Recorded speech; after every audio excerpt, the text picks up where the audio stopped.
والصلاة والسلام على من لا نبي بعده أما بعد فأعوذ بالله من الشيطان الرجيم بسم الله الرحمن الرحيم إنما الصدقات للفقراء والمساكين بے شک زکوٰۃ تو حق فقیروں کا اور مسکینوں کا والعاملین علیہا اور جو کام پہ لگے ہیں زکوٰۃ کے والمؤلفۃ قلوبہم اور جن کی دلجوئی مقصود ہو اور پھر رقاب اور گردنوں کے چھڑانے میں والغارمین اور قرض داروں کا قرض ادا کرنا وفی سبیل اللہ اور مجاہدین جو اللہ کے راستے میں ہیں وابن السبیل اور مسافروں کا فریضۃ من اللہ یہ مقرر کیا ہوا حق ہے اللہ کی طرف سے واللہ علیم حکیم اور اللہ جاننے والے ہیں حکمت والے ومنهم الذين يؤذون النبي ويقولون هو اذى اذن اور ان میں سے بعض وہ ہیں جو تکلیف دیتے ہیں نبی کو اور کہتے ہیں کہ وہ تو کان ہیں قل اذن خیر لکم آپ کہہ دیجیے کہ کان کا ہونا تو بہتر ہے تمہارے لیے یؤمن باللہ ویؤمن بالمؤمنین وہ تو یقین رکھتے ہیں اللہ پر بھی اور یقین رکھتے ہیں مومنوں پر بھی ورحمۃ للذین آمنوا منکم اور نبی کا رحمت ہے تم میں سے ایمان والوں کے لیے والذین یؤذون رسول اللہ لہم عذاب علیم اور جو لوگ تکلیف دیتے ہیں اللہ کے رسول کو ان کے لیے تو عذاب ہے دردناک صدق اللہ العظیم وصدق رسولہ النبی الکریم ونحن علی ذلک لمن الشاہدین والشاکرین والحمد للہ رب العالمین درود پاک اللهم صل على محمد وعلى آل محمد كما صليت على إبراهيم وعلى آل إبراهيم إنك حميد مجيد اللهم بارك على محمد وعلى آل محمد كما باركت على إبراهيم وعلى آل إبراهيم إنك حميد مجيد اللهم صل على محمد في أول كلامنا اللهم صل على محمد في أوسط كلامنا اللهم صل على محمد في آخر كلامنا یا رب صل وسلم دائما ابدا على حبیبک خیر الخلق كلهم هو الحبیب الذي ترجى شفاعته لكل هول من الاحوال مقتحم 10واں پارہ سورہ توبہ آیت نمبر 7 اور 61 بما ترجمے کے سماعت فرمائی اللہ تعالیٰ نے جو مناسب موقع کی باتیں ہمیں سمجھ کر عمل کرنے اور دوسروں تک پہنچانے کی توفیق عطا فرمائے۔ سورہ توبہ کے اندر آپ حضرات سماعت فرما رہے تھے غزوہ تبوک کے حوالے سے کارگزاری تھی۔ غزوہ تبوک یہ رومیوں سے ایک جنگ تھی جب پیارے آقا علیہ الصلوۃ والسلام مکہ سے فتح یاب لوٹے اور پھر غزوہ حنین بھی ہوا۔ روم کے جو عیسائی تھے انہوں نے ریاست مدینہ کے خلاف ایک بڑی کارروائی کا منصوبہ بنایا۔ پیارے آقا علیہ الصلوۃ والسلام کے علم میں جب یہ بات آئی پیارے آقا علیہ الصلوۃ والسلام نے فرمایا اس سے پہلے کہ وہ ہماری ریاست میں حملہ آور ہوں ہمیں باہر نکل کر ان کا مقابلہ کرنا چاہیے۔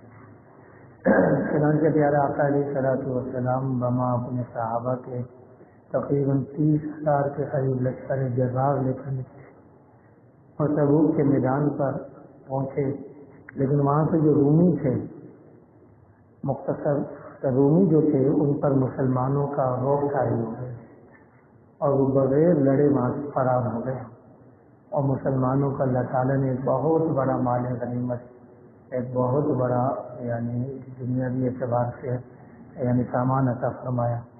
تو پیارے آقا علیہ الصلوۃ والسلام نے اس سامان کو شریعت کے مطابق تقسیم کیا۔ پچھلی آیت میں آپ نے سماعت فرمایا تھا کہ منافقین میں سے بعض نے اللہ کے نبی کی تقسیم پر اعتراض کیا تھا کہ یہ تو تقسیم درست نہیں کرتے مال غنیمت کی۔ تو حضرت زیاد بن حارث سودائی ایک صحابی ہیں مسلمان ہو کر نبی کی خدمت میں تشریف فرماتے اس واقعے کو بیان کرتے ہیں، کہتے ہیں کہ میں پیارے آقا علیہ الصلوۃ والسلام کے ساتھ تھا اور جیسے خدمت میں بلکہ میں پہنچا تو نبی نے ہمارے قبیلے کے خلاف ایک جہادی لشکر روانہ کرنے کا حکم دیا۔ ہمارا قبیلہ اس وقت مسلمان نہیں تھا، حضرت زیاد بن حارث خدائی کہتے ہیں میں نے اللہ کے نبی سے کہا یا رسول اللہ مجھے موقع دیں، میں اپنی قوم کو سمجھاتا ہوں، وہ میری بات مانیں گے اور اسلام لے آئیں گے، آپ ان کے اوپر لشکر کشی نہ فرمائیں۔ تو پیارے آقا نے ان کو کہا ٹھیک ہے، آپ کو مہلت ہے، آپ تیار کریں اپنی قوم کو کہ اللہ کی تابعداری میں آئیں، نہیں تو پھر ان کے خلاف جہاد ہونا ہے۔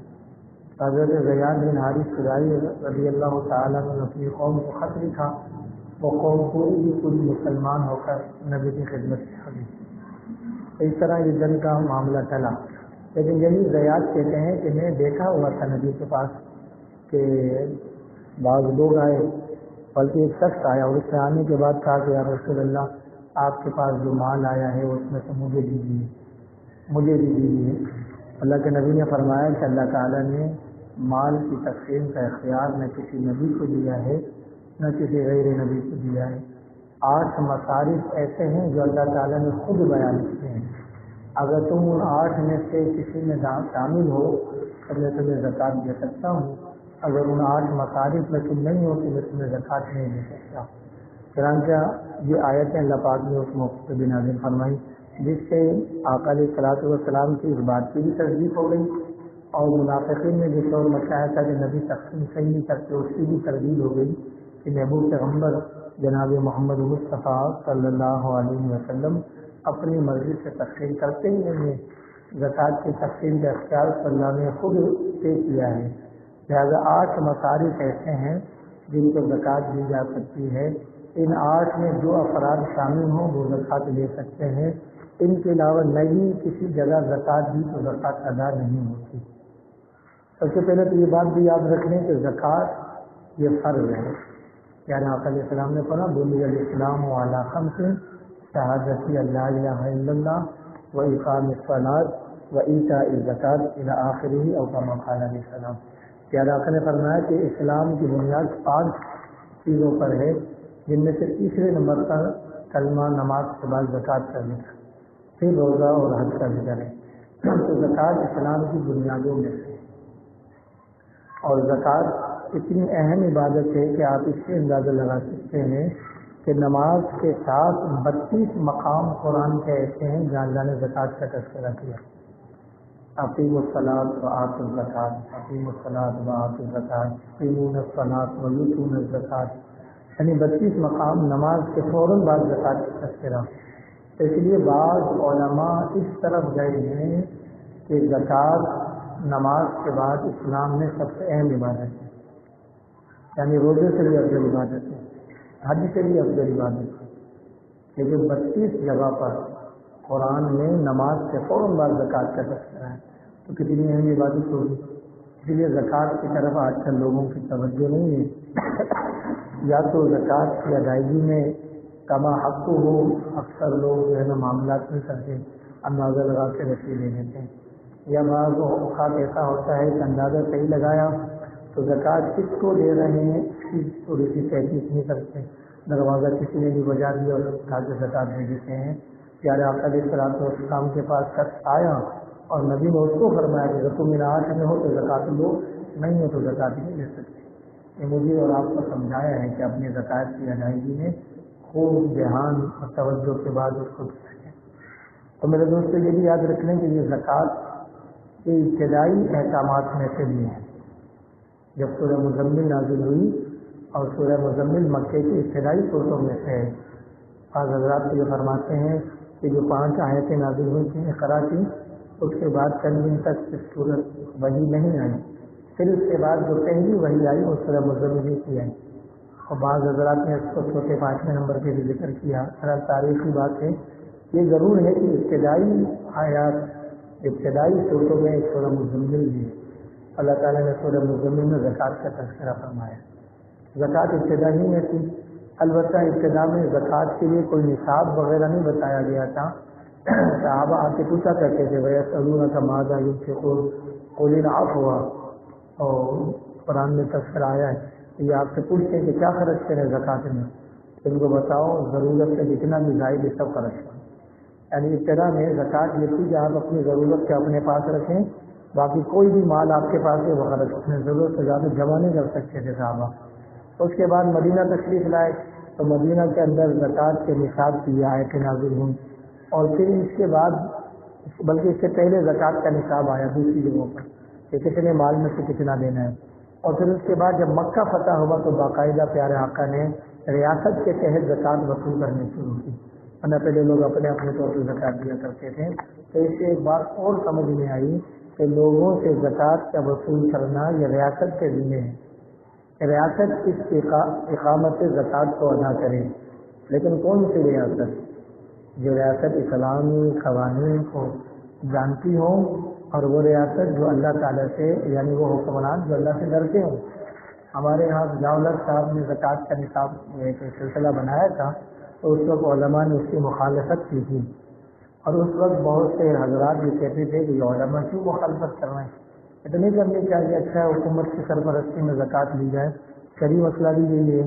لیکن وہ علماء زیرک تھے، وہ جانتے تھے کہ حکمران ہمارے ایسے نااہل ہیں کہ یہ زکوٰۃ میں بھی جو ہے نا تو بےایمانیاں کریں گے، اور ایسا ہو رہا ہے، اللہ معاف فرمائے آج کل زکوٰۃ کے چیئرمین حضرات من پسند لوگوں کو زکوٰۃ دیتے ہیں، اور زکوٰۃ کے ذمہ دار حضرات اپنے گھروں میں زکوٰۃ استعمال کرتے، سرکاری کافی تجربے اس کے ہوئے ہیں ہمارے۔ تو بہرحال اصل تو یہ ہے کہ بھائی زکوٰۃ ریاست ہی لے، کہ جو ٹیکس وغیرہ ظالمانہ لگائے ہوئے نا، اسلامی ریاست اگر ہو تو ان ٹیکسوں کی ضرورت نہیں ہوتی، صرف مالدار لوگوں سے زکوٰۃ لی جائے اور اپنی ریاست کی فلاح بہبود کے لیے جزیات مصارف کے ساتھ ساتھ اس کو خرچ کیا جائے۔ ریاست کا اصل تو جو مسئلہ ہوتا ہے وہ غریبوں کو دیکھنا ہوتا ہے، بے روزگاری۔ یہ بے روزگاری کئی گناہوں کو، کئی جرائم کو جنم دیتی ہے، چوری، ڈاکہ، قتل، سینہ جھپٹی، ایک دوسرے کے خلاف حسد، یہ غربت کی وجہ سے پیدا ہوتا ہے۔ پھر آدمی حسد کی آگ میں پھر وہ پتہ نہیں کیا کیا معاملات کو نقصان کرتا ہے۔ بہرحال تو یہ زکوٰۃ کے احکامات مکے میں ابتدا میں آئے، پھر مدینے میں اس کی تھوڑی سی تفصیل آئی، اور پھر مکے کی فتح کے بعد پیارے آقا نے اس کو ریاستی سطح پر وصول کیا۔ تو زکوٰۃ کی میرے دوستوں بہت اہمیت ہے۔ نبی پاک صلی اللہ علیہ وسلم نے اما عائشہ صدیقہ طاہرہ رضی اللہ تعالیٰ عنہ کے ہاتھ میں سونے کے کنگن دیکھے، تو ان سے فرمایا عائشہ ان کی زکوٰۃ دیتی ہوں؟ تب میں نے فرمایا نہیں۔ فرمایا کہ پھر تمہارا کیا حال ہوگا جب اللہ اس کے بدلے میں تمہیں جہنم کے کنگن پہنائیں گے۔ مطلب تھا کہ زکوٰۃ دو فوراً اس کی۔ بعض لوگ یہ سمجھتے ہیں کہ جو سونا استعمال میں اس کی زکوٰۃ نہیں ہے، یہ غلط مسئلہ آیا ہوا ہے۔ سونا استعمال میں ہو یا استعمال میں نہ ہو اس کی زکوٰۃ ہے۔ جب وہ نصاب کو پہنچ جائے تو علماء سے پوچھیں میرے پاس کتنا سونا ہے، کیا نصاب ہے، کیا معاملہ ہے۔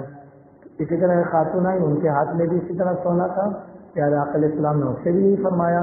اب دیکھیں نبی پاک صلی اللہ علیہ وسلم اس سونے کے بارے میں فرما رہے ہیں جو استعمال میں آیا ہوا ہے، لہٰذا یہ کہنا کہ سونا استعمال میں نہیں ہے تو زکوٰۃ نہیں، اس بات غلط ہے۔ سونا ایسا نصاب، ایسا مال ہے جو استعمال میں ہو یا نہ ہو، سال گزر گیا تو اس کی زکوٰۃ ہوتی ہے۔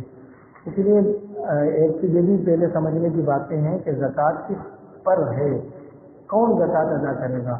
میں تفصیل رمضان میں اس کے اکثر رکھتا ہوں، مختصراً صرف اتنی سمجھ لیں، اگر کسی شخص کے پاس صرف سونا ہو، سونے کے علاوہ کچھ بھی نہ ہو، اور ایسا ممکن ہی نہیں ہے اس زمانے میں کہ سونے کے علاوہ کچھ اور نہ ہو، کچھ نہ کچھ نقد رقم تو موجود ہوتی ہے، 5، 20، 25، 30، 100 روپے۔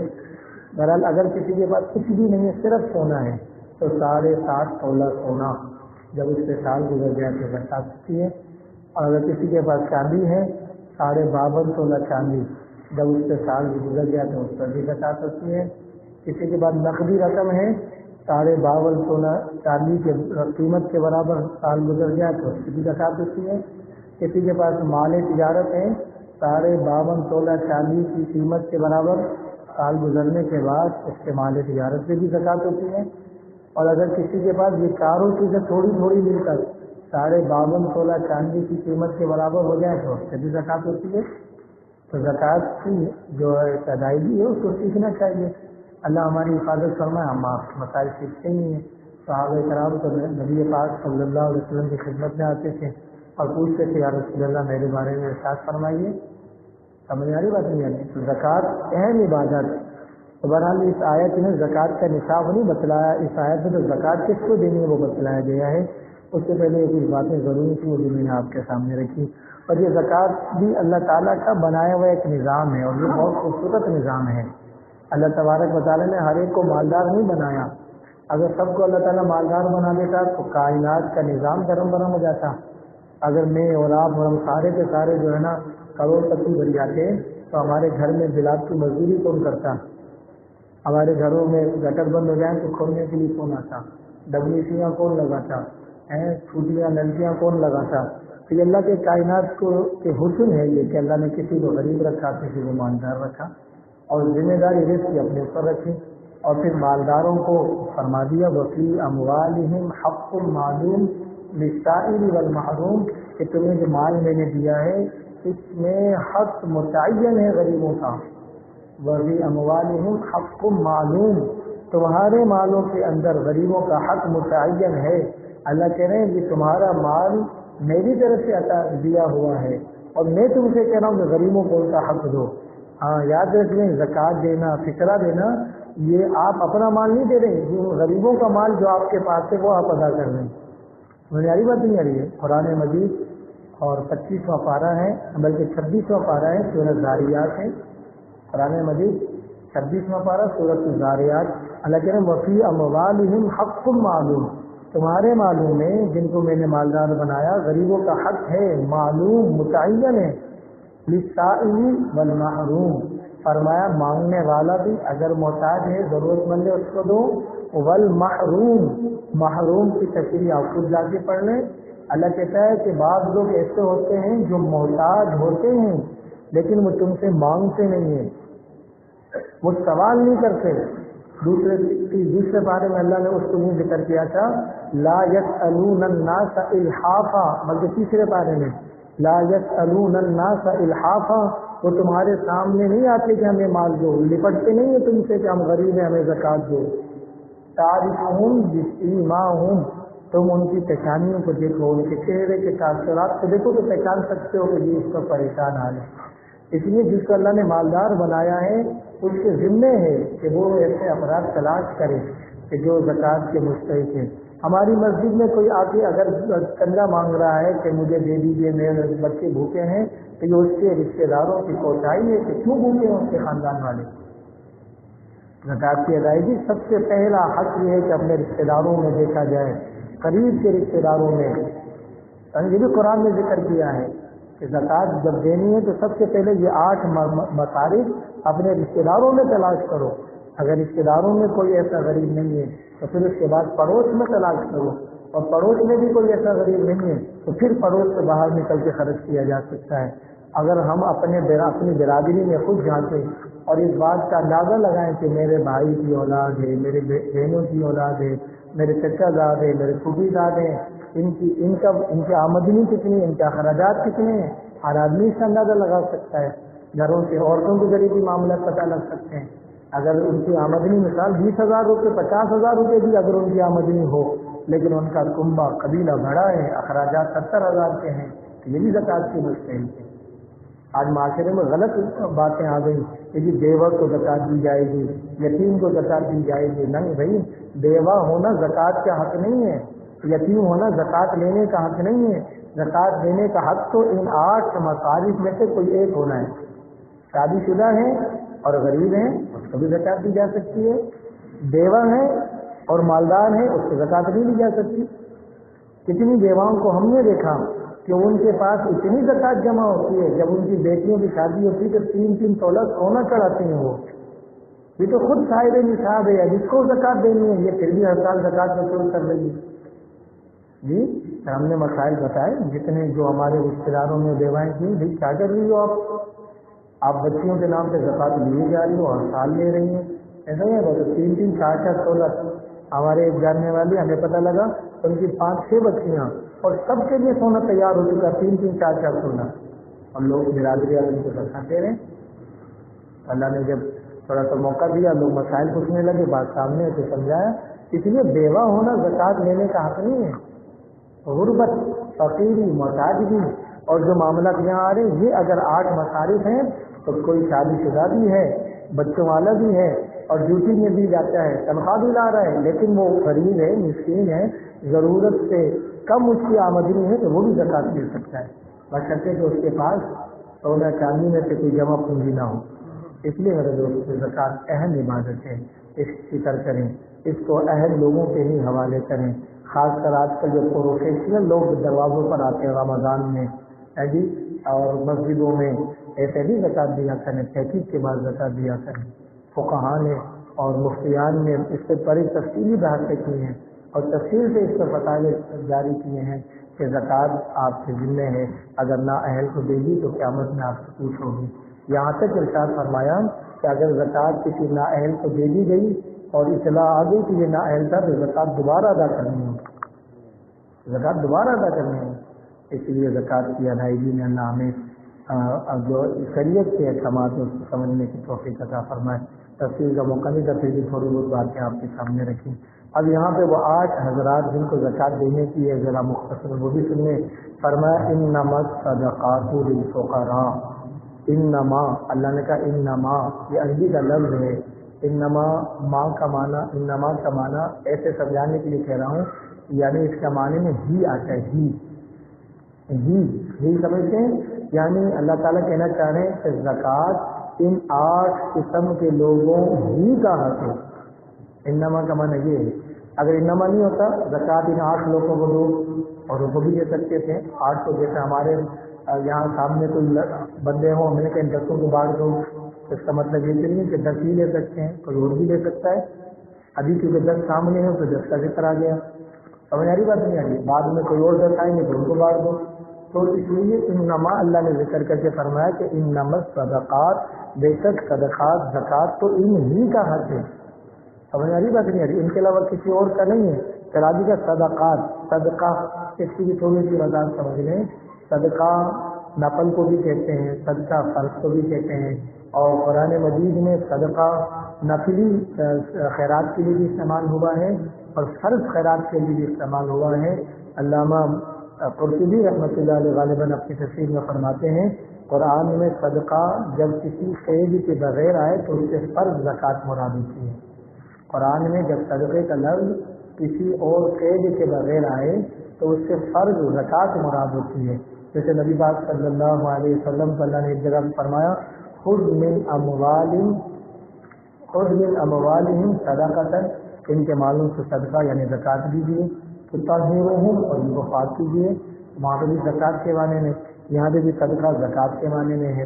اور صدقہ ویسے اردو کا عربی کا لفظ ہے، یہ اور چیزوں کے لیے بھی استعمال ہوا ہے حدیث میں، جیسے کسی مسلمان بھائی کو مسکرا کے دینا بھی سکتا ہے، راستے سے تکلیف دہ چیز کو ہٹا دینا بھی صدقہ ہے، اور چیزوں کے لیے بھی صدقے کا لفظ استعمال ہوا۔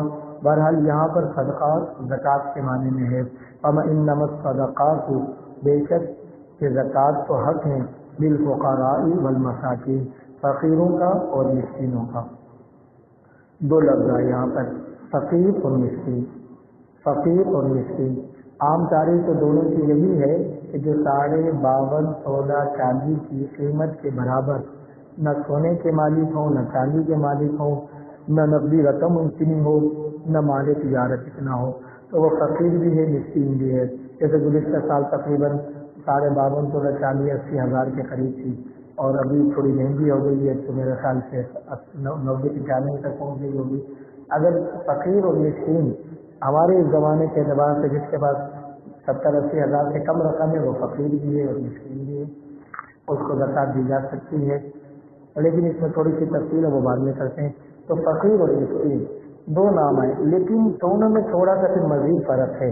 فقیر اس کو کہتے ہیں کہ جس کے پاس کچھ نہ کچھ ہو، 52 16 چاندی سے کم ہو لیکن تھوڑا بہت مال ہو، جو 10 20 ہزار روپے جمع بھی ہیں ہمارے اس زمانے کے اعتبار سے۔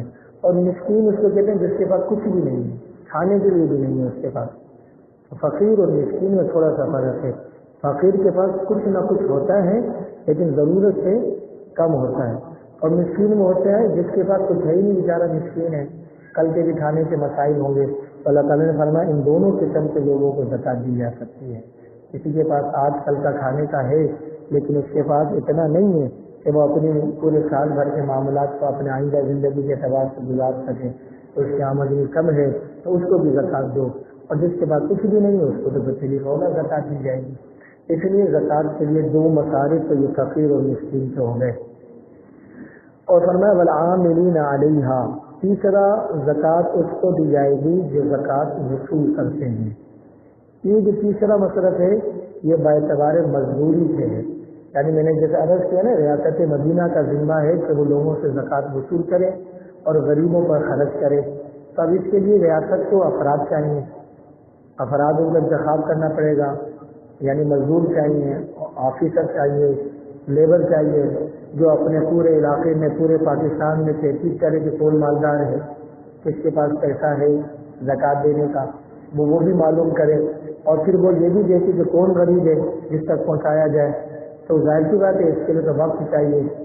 تو یہ لوگ اس کام میں لگے ہوئے ہیں تو اپنی تو کمائی سے ان کے پاس دوسرے ذرائع نہیں ہو سکتے. تو فرمایا ایسے لوگوں کو زکوٰۃ میں سے باعتبار مزدوری زکوٰۃ دی جائے گی, اگر سے یہ لوگ مالدار ہی کیوں نہ ہوں. سمجھنے بات نہیں, تو مزدوری کے طور پہ لے رہے ہیں, زکوٰۃ کے طور پہ نہیں لے رہے. نبی پاک صلی اللہ علیہ وسلم نے فتح مکہ کے موقع پر بعض صحابہ کو زکوٰۃ کی وصولی فتح مکہ کے بعد مدینہ میں فتح مکہ کے بعد جب مدینہ میں زکوٰۃ کا نصاب آیا تو اللہ کے پاک پیغمبر نے چند افراد کو زکوٰۃ کی وصول کے لیے منتخب فرمایا. اور جب انہیں بھیجا کرتے تھے زکوٰۃ کے لیے تو ان کا بھی اس میں ایک حصہ پیش کیا کرتے تھے کہ تم وہاں جا رہے ہو, ظاہر بات سے اپنے گھر بار سے غافل ہو گئے اور کاروبار وغیرہ بھی نہیں کر سکتے, تو تمہیں زکوٰۃ میں اتنی رقم پہلے سے طے ہوتی تھی کہ تمہیں یہ دی جائے گی. اس لیے جو کوئی کام کرنے والا ہو زکوٰۃ کی وصولیابی کا, اس کو طے کر کے کچھ مزدوری دی جا سکتی ہے. یہ ریاست مدینہ کا کام ہے.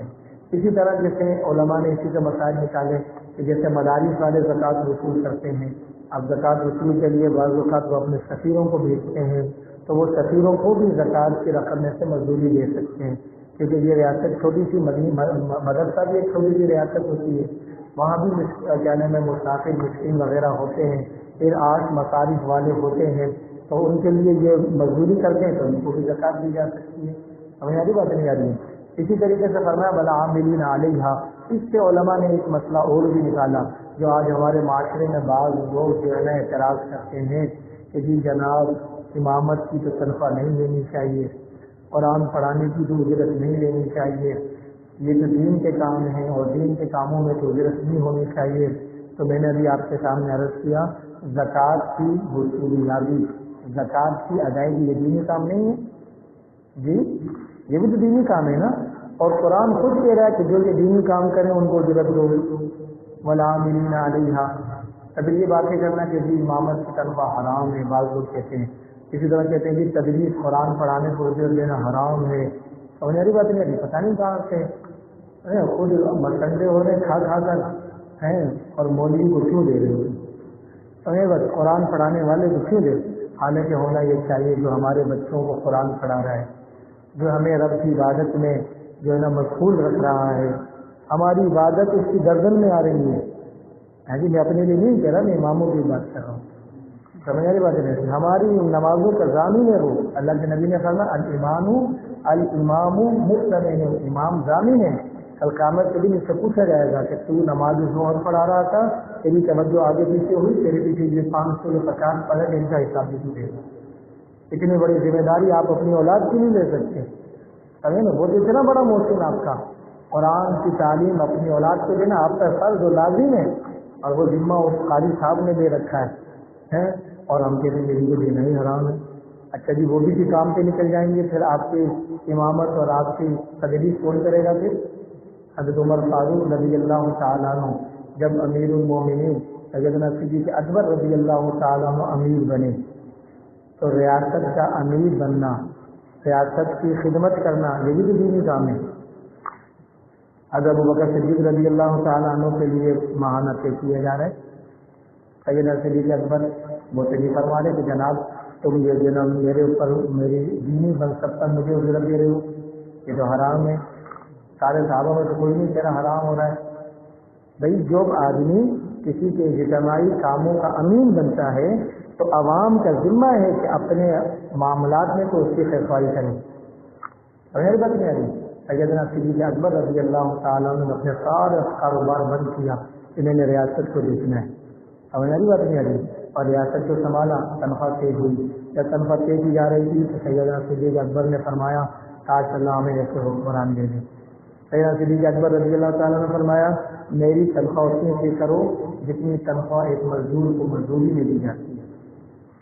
کسی نے کہا حضرت مزدوری میں آپ کا گزارا نہیں ہوگا، تو فرمایا مزدور کی مزدوری بڑھا دو۔ ایسا ہو یاری بات، مزدور کی کیا بڑھا دو؟ مزدوری بڑھا دو۔ ہے جی، یہاں اللہ معاف فرمائے، ہم اپنے لیے اپنی اولاد کے لیے تو سوچتے ہیں کہ مولوی صاحب دعا کیجیے کہ میری اولاد کی بھی ڈیوٹی ہو جائے، میری نوکری ہو جائے۔ ایک مولوی صاحب کو مطلب دعا کریں اللہ میری اولاد کو جاب دے دے، مولوی صاحب نے ہاتھ اٹھائے، مولوی صاحب نے کہا اللہ ان کے بچوں کو نوکری دے، ایسی نوکری دے جس میں اتنی تنخواہ ملے جتنی یہ مجھے دیتے ہیں۔ سنہری بات، ایسی نوکری دے جہاں ان کے بچوں کو اتنی تنخواہ ملے جتنی یہ ملے گی۔ مولوی صاحب یہ کیا بات کر رہے ہیں، 15-20 ہزار میں کیسے گزارا ہوگا؟ تم نے جو اپنے امام کو 15-20 میں رکھا ہوا ہے، 10 میں رکھا ہوا ہے، 12 میں رکھا ہوا ہے، آج کل کے زمانے میں آپ جائیں اورنگی ٹاؤن کے اندر گھومیں، کتنی مسجد ایسی جن کے اماموں کو آج بھی 10-12 ہزار روپے ملے۔ یہ زیادتی نہیں ہے؟ ہم اپنے علماء کی قدر نہیں کرتے، اور ویسے کہ لوگ معمولی بڑا کھاتا ہے پیتا ہے، جو تو اللہ نے ذمہ لے رکھا ہے تو وہ کھا رہا ہے پی رہا ہے، ایسا ہو یہ بات، ہمیں تو کھلانا چاہیے کھلانا چاہیے۔ بہرحال تو عرض کر رہا تھا کہ حضرت ابوبکر صدیق فرما رہے ہیں کہ مزدور کی مزدوری بڑھا دو۔ ہمارے عمران خان صاحب کہتے ریاست مدینہ بناؤں گا، ہے جی، اور مزدور کی مزدوری کتنی ہے بھائی اس زمانے میں بھی؟ 20,000 22,000 بھی نہیں، 25,000 کی تھی ان حکومت کے لیے، وہ بھی واپس آرڈر لے لیا گیا، کیونکہ پھر نے وہ مقدمہ دائر کیا اور پھر ان حکومت کو روک دیا 25,000 کرنے۔ زیادتی نہیں ہے؟ اتنی مہنگائی کے زمانے میں بیچارے کمپنی میں صبح سے شام تک برتر کام کر رہے ہیں اور ان کو 20-22 ہزار روپے دے دیتے ہیں۔ کرائے پہ رہنے والا آدمی 10-12 ہزار کرائے پہ بجلی کے دنوں پہ چلے جاتے ہیں، کیسے گزارا ہوتا ہوگا اس کا؟ اللہ تعالیٰ قیامت کے دن سب سے پوچھے گا۔ جو بڑے ذمہ دار ہیں، جن کے ماتحت افراد ہیں، اور ذمہ دار ان ماتحت افراد کے ساتھ اچھا سلوک کر سکتے ہیں پھر بھی نہیں کر رہے، کل قیامت کے دن ان کی گردنیں ہوں گی اور یہ ماتحت ان سے پوچھیں گے تم نے ہمارے ساتھ ذاتیں کیسے کی؟ اپنے لیے اپنی اولاد کے لیے اچھے سے اچھی نوکری، اور قرآن پڑھانے والے کے لیے، امام کے لیے، مؤذن کے لیے، خادم مسجد کے لیے ہمارے پاس جناب علی 8-10 ہزار ہی روپے نکلتے ہیں۔ قیامت کے لیے حساب ہوگا؟ ہاں، نہیں ہے تو ایک الگ مسئلہ ہے، لیکن ہوتے ہوئے نہ دینا، خدمت نہیں کرنا، اللہ پاک نہیں پوچھیں گے؟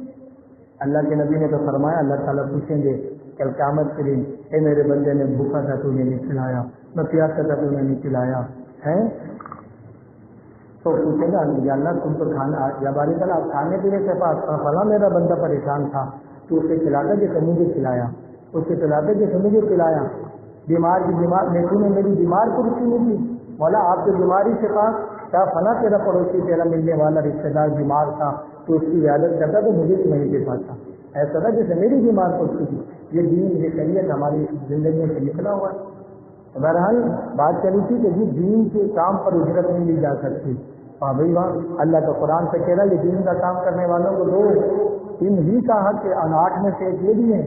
بخاری شریف کا مخصوص واقعہ، چھوٹا موٹا چھوٹی بات نہیں، بخاری میں 18 جگہ یہ واقعہ آیا ہے، بخاری میں کتنی جگہ آیا ہے؟ 18 جگہ یہ واقعہ آیا ہے، یہ قصہ آیا ہے کہ نبی پاک صلی اللہ علیہ وسلم نے ایک جماعت روانہ کی دین کی محنت کے لیے، وہ جماعت ایک راستے سے گزر رہی تھی، اس راستے میں ایک یعنی چھوٹی سی ریاست تھی، تو وہاں کے والی نے وارث نے جماعت والوں کو اندر نہیں گھسنے دیا اور اپنی ریاست سے بے دخل کیا کہ یہاں سے جاؤ، جماعت کو کھانا پینا کچھ نہیں ملا، جماعت اس کی حدود سے باہر آ گئی، صحابہ کرام کی، پھر اللہ کی شان جو بادشاہ جو تھا وہاں کا جو ریاست کا والی تھا وہ بیمار ہو گیا، کبھی علاج کریں کوئی فائدہ نہیں پڑ رہا، تو کسی نے کہا کہ وہ جو جماعت یہاں نہیں آئی تھی، وہ جو اللہ کے پاس لے کے تمہارے درمیان آئے تھے، نبی پاک صلی اللہ علیہ وسلم قاصد، ان میں کوئی جھاڑ پھونک کرتا ہے، اسے جھاڑ پھونک کراؤ، تو بولو کہ ہاں بادشاہ تھا، بولا بلاؤ بھائی اگر میرا علاج ہو جائے تو اور کیا، تو وہاں آیا، ایک وقت بھیجا، اس نے بات کی تو اس جماعت میں صحابی انہوں نے کہا کہ میں اس کا علاج کروں گا، بخاری شریف کے الفاظ سنا رہا ہوں، مفہوم فرمایا کہ لیکن اس علاج کے بدلے میں 30 بکریاں لوں گا۔ کتنی بکریاں؟ بولو بھائی کتنی؟ 30، اور ایک روایت میں 40 اور ایک روایت میں 70 یا 80 تک کا ذکر ہے۔ آپ 30 بکریاں نہیں سمجھ لیں، آج کے زمانے میں کسی کے پاس 30 بکریاں ہوں تو لکھپتی بن جائے گا، ہماری بات نہیں آ رہی، تو بادشاہ نے کہا ہاں جی ہم دیں گے، آ جائیں۔ تو یہ صحابی گئے، انہوں نے 3 دن اس پر دم کیا اور اس سے 30 بکریاں لی۔ اگلا لفظ سنیے گا، اس کے بعد صحابہ نے پوچھا کہ بھائی یہ کیا آپ نے؟ کہا کہ میں نے سورہ فاتحہ پڑھ کے دم کی تھی، اور اللہ کے نبی نے فرمایا سورہ فاتحہ میں ہر بیماری سے کیا ہے؟ شفا ہے۔ تو جب یہ بات سنی نا، فاتحہ پڑھ کر دم کیا تھا، سورہ فاتحہ قرآن ہے یا نہیں ہے؟ تو صحابہ نے کہا کہ اوہو آپ نے تو قرآن پر اجرت لے لی، آپ نے بھی کس کو اجرت لے لی؟ اور یہ تو جائز نہیں ہے۔ جو قافلے میں باقی صحابہ تھے انہوں نے کہا آپ نے قرآن پر اجرت لے لی اور یہ جائز نہیں ہے۔ تو اب یہ جو صحابی تھے یہ بھی سوچ رہے ہیں کہ ہاں یار ایسی روایت تو نبی نے بھی فرمائی ہے کہ قرآن پر اجرت نہ لو۔ اب ان صحابی نے نبی پاک صلی اللہ علیہ وسلم کی خدمت میں آنے تک 30 بکریاں یا دوسری روایت کے مطابق 40 70 جو بھی تھی وہ ساری اپنے پاس رکھی، اس میں سے کوئی بھی کچھ بھی بکری استعمال نہیں کی۔ پیارے آقا علیہ الصلوۃ والسلام کی خدمت میں پہنچے، واقعہ سنایا تو بخاری شریف کے الفاظ ہیں، نبی نے فرمایا کہ بہترین اجرت وہ ہے اب ما اخذتم بکتاب اللہ، بہترین اجرت وہ ہے جو تم اللہ کی کتاب کے عوض میں لے۔ یہ بخاری شریف کے الفاظ ہیں کہ بہترین اجرت وہ ہے جو تم کس کے بدلے میں لو؟ بولو بھائی، کتاب اللہ کے بدلے میں لو۔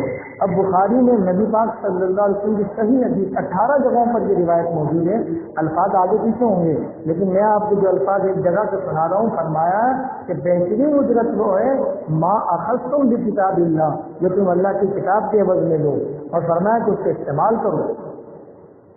سورہ فاتحہ کے عوض میں بکریاں نہیں، اور ایک نہیں 30 نہیں ہے، یہاں پورا قرآن سنانے والے کو 30 بکریاں نہیں دیتے، وہاں تو صرف فاتحہ سنانے والے کو 30 بکریاں نبی فرما رہے بہترین ہے۔ یہاں پر جو ہے نا ہم نے جو کہتے ہیں کہ جی اجرت نہیں لے سکتے، کیوں نہیں لے سکتے؟ یہاں جو بھی ہے جی یہ تو دم کے طور پہ دی تھی نا، تازی اس کا دم پہ لے سکتے ہیں۔ واہ بھائی واہ، اللہ کے نبی نے نہیں کہا کہ دم پہ لے سکتے ہیں، اللہ کے نبی کہہ رہے بہترین اجرت وہ جو کتاب اللہ کے بدلے میں لو۔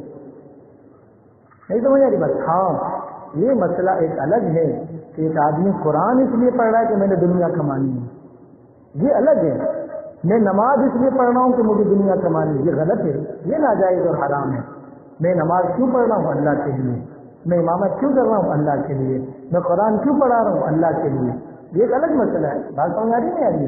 میری نیت یہ ہے کہ میں قرآن اس لیے پڑھا رہا ہوں اپنے بچوں کو، کل کو یہ امام بنیں گے تو تنخواہیں لیں گے، پھر یہ حرام ہے۔ قرآن کس لیے پڑھانی ہے کہ اللہ ہم سے راضی ہو جائے۔ بات سمجھ آ رہی نہیں آ رہی؟ یہ نیتوں کی بات ہے، تھوڑی سی نہیں۔ یہ مسئلہ کچھ تھا، اس کو بنا کچھ اور پیش کر دیا ابھی۔ اور جو کہتے ہیں کہ جی اجرت لینا حرام ہے، وہ خود مسجد میں اجرت لے رہا ہوتا ہے دوسرے انداز سے۔ جی میں نے کہا نا عرض کرنے جس کا بھی حوالہ دیں۔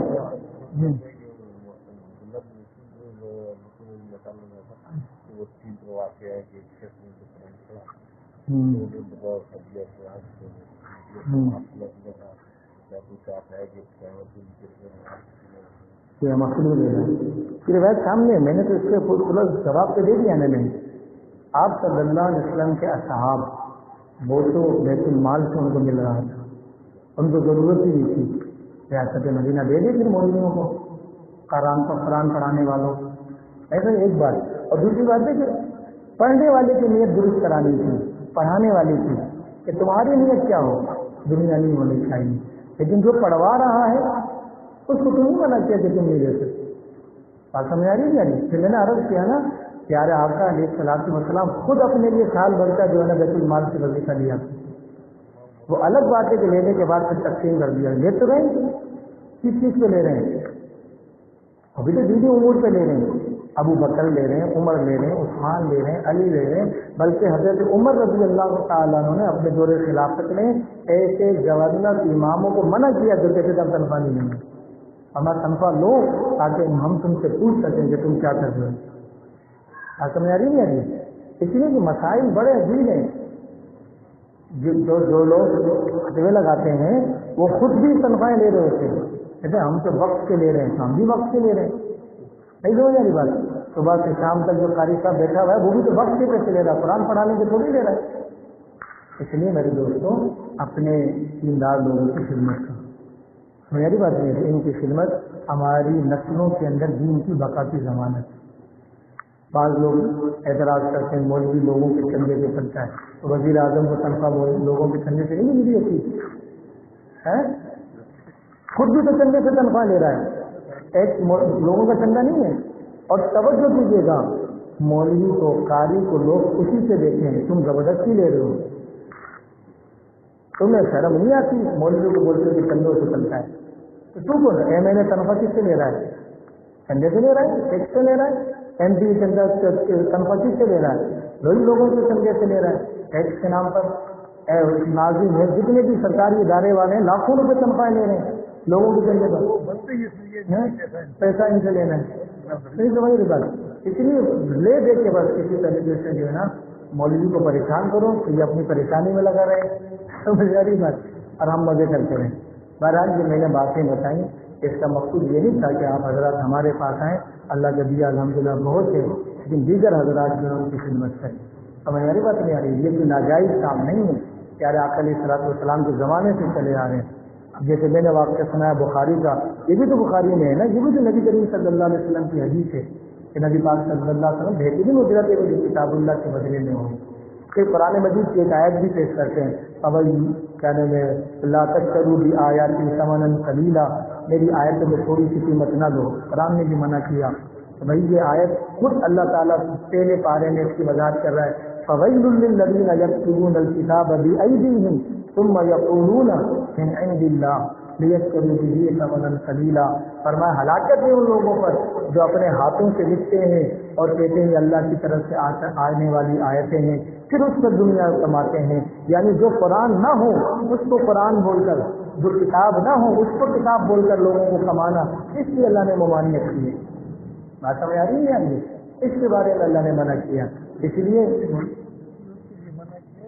جو قرآن پر لوگوں سے جی ہاں جی ہاں یہ نہیں ہو والعاملین علیہا، اللہ کہہ رہا ہے کہ اجرت صدقہ زکوٰۃ ان کا حق ہے جو زکوٰۃ وصول کرنے میں مامور ہیں۔ اللہ ہمارے حکمرانوں کو زکوٰۃ کے نظام کو اچھا بنانے کی توفیق عطا فرمائے۔ زکوٰۃ کا نظام آج بھی موجود ہے لیکن صحیح کرنے کی توفیق عطا فرمائے۔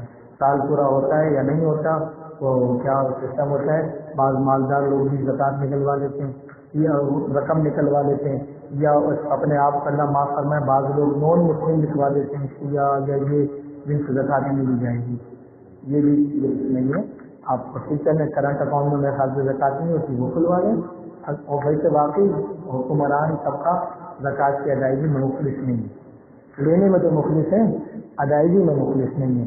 علماء یہی فرماتے ہیں اللہ نے اگر آپ کو مال دیا ہے وہاں سے کٹوتی جائز طریقے سے رکوا لیں اور آپ ادا کریں، اور اگر جائز طریقے سے نہیں رکوا سکے، مال اللہ نے دیا ہے تو اس زکوٰۃ کے علاوہ زکوٰۃ ادا کریں، اور اگر مال کم ہے تو پھر نیت کریں انشاءاللہ وہ زکوٰۃ بھی ادا ہو جائے گی۔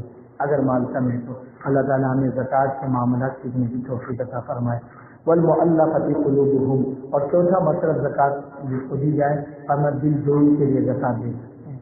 دل جوئی اس میں ابتدائی اسلام میں یہ شرط موجود تھی، مثال کے طور پر کسی قبیلے کے سردار کو زکوٰۃ دے دیں باوجود اس کے وہ مالدار ہے، تاکہ اس قبیلے کو دیکھ کر اس کی کزن قبائل جو ہیں، اس کے ماموں زاد چاچا زاد جو بھی غیر مسلم ہیں وہ یہ اسی لالچ میں آ جائیں، چلو جی مسلمان ہوتے ہیں تو مسلمان خیرخواہی کرتے ہیں، مال کی لالچ میں کلمہ پڑھیں۔ سمجھ آ رہی بات نہیں آ رہی؟ مسلمانوں میں سے دل جوئی کے لیے یا اسی طریقے سے مسلمانوں میں سے نئے جو مسلمان ہوئے کہ وہ دوبارہ کفر کی طرف نہ چلے جائیں، ان کو بھی تحفے کے طور پہ زکوٰۃ کی رقم دی جا سکتی ہے۔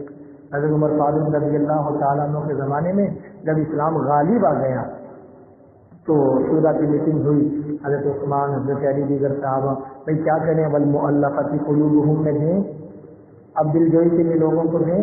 صحابہ نے فرمایا اب اسلام غالب آ چکا ہے، اب ہمارے اپنے حضرات اتنے ہیں کہ اب دل جوئی کیا پھر اپنوں کو بھی دل جوئی کریں۔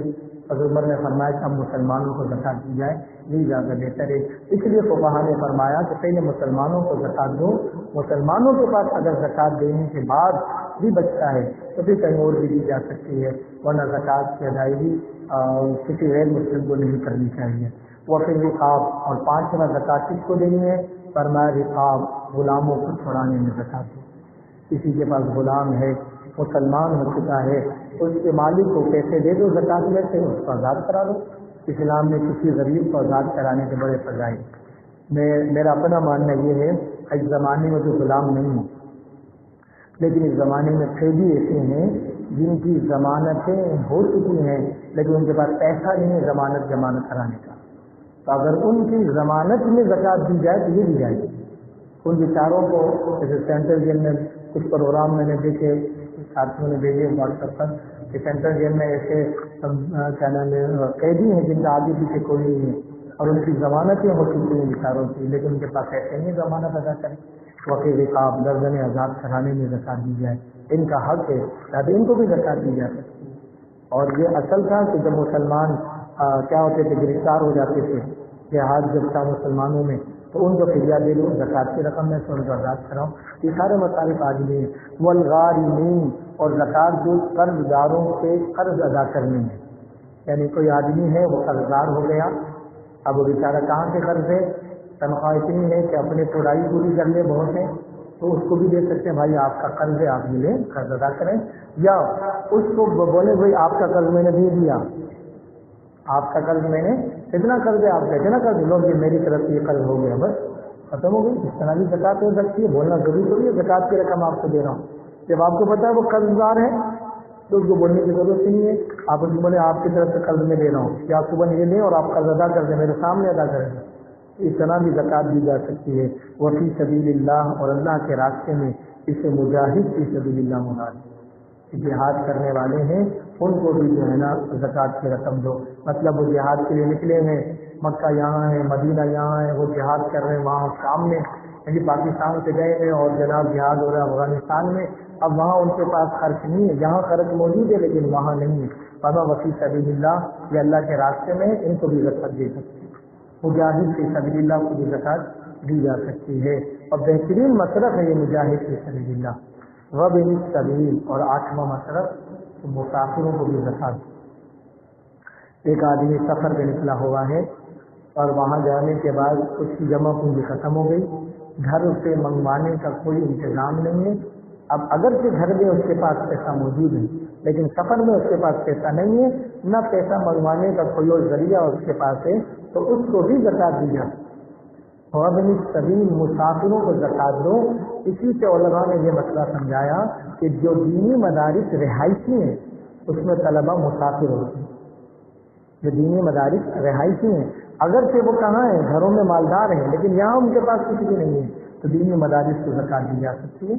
مسافروں کو زکوٰۃ دینا قرآن میں ہے سمجھ رہی. اور نبی پاک صلی اللہ علیہ وسلم صفہ پہ جو صحابہ تعلیم حاصل کیا کرتے تھے ان کے لیے باقاعدہ لوگوں سے مانگا کرتے تھے.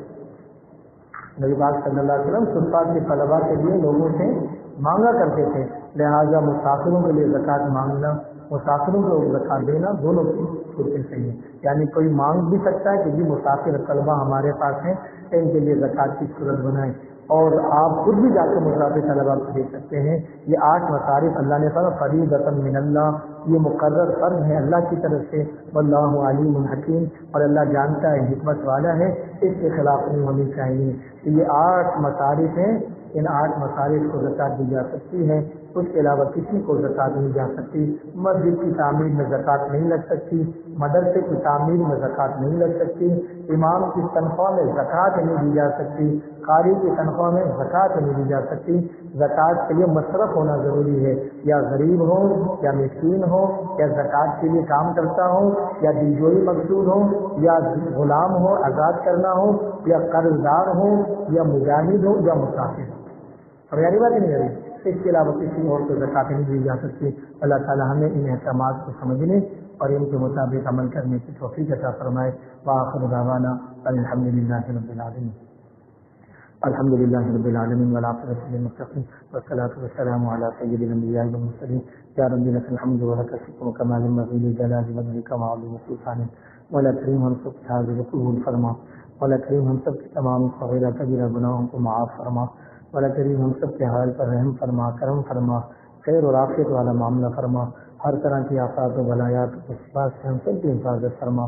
مولا کریم ہمیں دینی معاملات کو یا اللہ علماء سیکھ قبول کرنے کی توفیق عطا فرما. اپنے علماء پر ہم سب کو اعتماد نصیب فرما.